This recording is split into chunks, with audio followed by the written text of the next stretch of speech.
No ano passado, trabalhadores de todo o país ficaram mais de 2 milhões e 500 mil dias afastados do trabalho por causa de lesões por esforço repetitivo e distúrbios musculares. A informação é do INSS, que nesses casos chega a pagar os benefícios por 15 dias em média. Movimento contínuo, postura inadequada, comportamentos que contribuem para problemas de saúde. Só no ano passado, mais de 22 mil pessoas entraram com auxílio-doença no INSS. As chamadas lesões por esforço repetitivo e distúrbio osteomuscular relacionado ao trabalho representam 11,19% dos benefícios concedidos pela Previdência Social. Por causa de doenças como essas, os trabalhadores precisam ficar mais de 15 dias sem exercer as atividades. A média foi de 539 afastamentos por dia, segundo o INSS. Os setores onde é mais comum identificar esses tipos de doença são bancos, supermercados, frigoríficos, empresas de telemarketing e cozinhas industriais, assim como indústrias de eletroeletrônica, de veículos, têxtil e calçadista.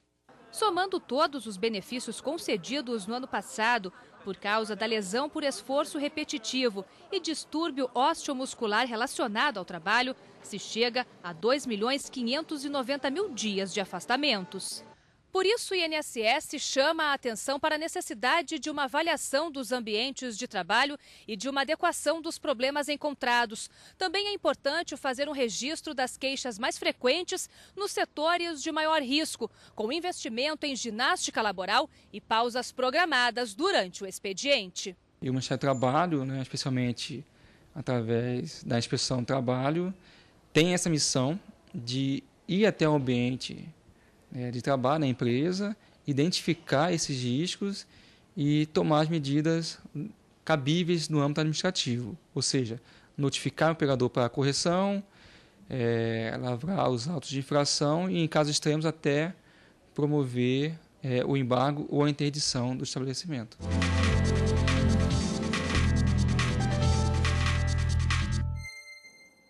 Para falar mais sobre o assunto, recebemos aqui nos estúdios da TV Justiça a advogada Régia Brasil Marques da Costa. A quem, antes de mais nada, agradeço a presença aqui conosco na TV Justiça. Muito boa tarde, doutora. Boa tarde.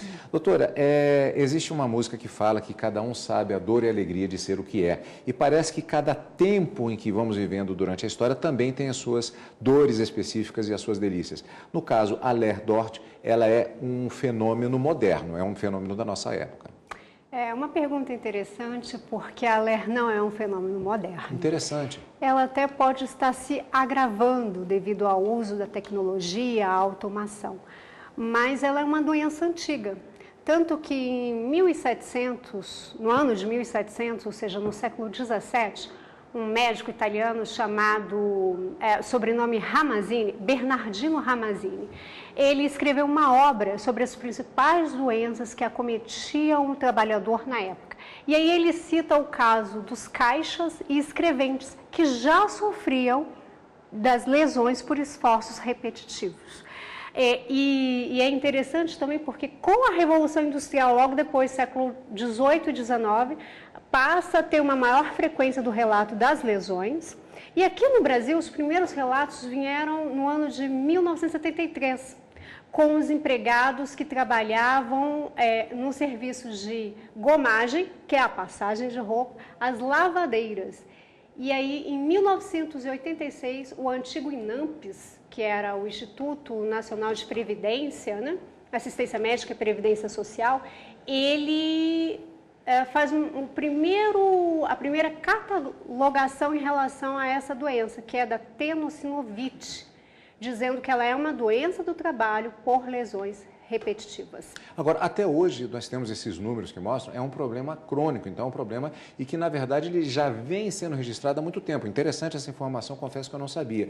Então, o que é que falta em relação a isso? É uma questão essencialmente médica ou é uma questão que é voltada para a questão da legislação propriamente dita?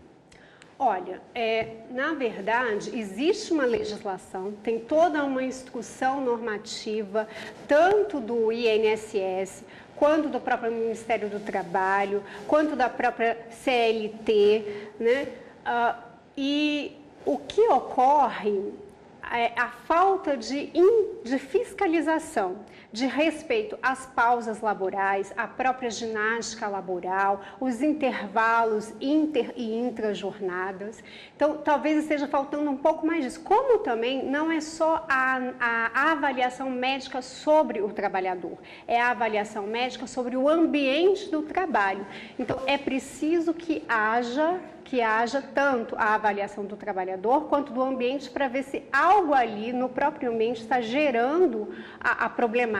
A questão dos 15 dias, como é que funciona isso? Até que ponto o trabalhador ele fica a cargo da própria empresa e a partir de quando do INSS? Então, o trabalhador, quando ele é acometido por essa doença, ele fica nos primeiros 15 dias, quem paga é a empresa. A partir do 16º dia, o INSS assume o encargo, sendo que o INSS assumirá o encargo se o trabalhador tiver contribuído por pelo menos 12 meses. É muito importante isso, que haja uma contribuição que é dada para o INSS. E aí, então, ele passa a arcar com o benefício, né, enquanto perdurar a licença médica. Ele só retorna depois da perícia médica, nesse caso?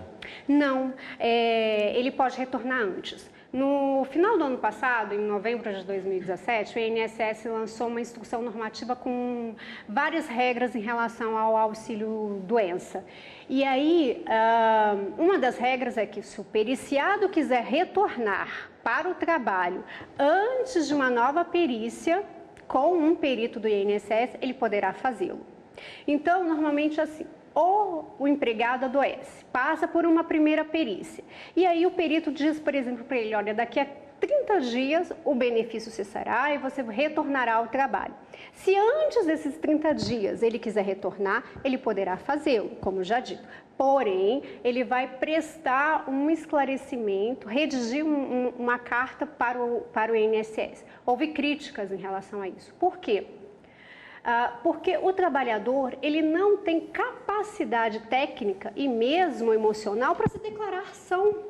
E isso é um risco, porque pressionado pelo medo de perder o emprego, né, ele pode retornar antes.